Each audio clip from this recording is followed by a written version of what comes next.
Kuwait ఇంట్లో అయితే AC పని చేయట్లేదు, అందుకని చెప్పి మెకానిక్ పిలిపించాడు. వెనక ఒక మోటార్ అయితే పోయిందంట, ఆ మోటార్ అయితే బిగిస్తున్నారు. కువైట్లో అయితే ఎండకైతే అస్సలు తట్టుకోలేము, ఈ ఎండలు అయితే విపరీతంగా అయితే ఉన్నాయి. మోటార్ అయితే బిగించేసి కిందకైతే పోయేసి కూలింగ్ బాక్స్ అయితే ఓపెన్ చేసినాము. పైన అయితే మొత్తం ఐస్ గడ్డ కట్టేసింది, అందుకని చెప్పేసి మోటార్ అయితే ఆపేసాడు వేసేది. 2 గంటల దాకా ఆన్ చేయకండి, ఐస్ అంతా కరిగిపోతుంది, తర్వాత ఆన్ చేసుకోండి అని చెప్పాడు. వెళ్ళిపోయారు. మా మేడ అయితే ఫోన్ చేసి బాబా బండి తగిలించాడు కదా, ఆ బండి అయితే రిపేర్ చేయించుకురాపా అని చెప్పి పంపించింది. నేనైతే మెకానిక్ షెడ్ కాడికి వచ్చాను. షువేక్లో కార్కి సైడ్ పక్క తగిలింది మొత్తం అయితే రిపేర్ చేశారు. అలాగే ముందు పక్క ఉండేది మొత్తం పీకేసి నీట్గా అయితే రెడీ చేశారు.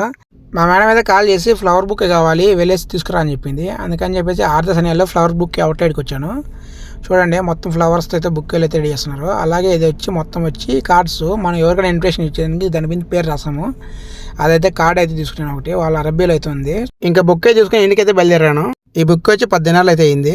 ఒక దినార్ వచ్చి మన ఇండియన్ రూపీల్లో 285 రూపాయలు అయితే అవుతుంది. అదే 10 దినాలకి ఎంత లెక్కేసుకుని కామెంట్ చేయండి. ప్లీజ్ సబ్స్క్రైబ్ చేసుకుని అలాగే.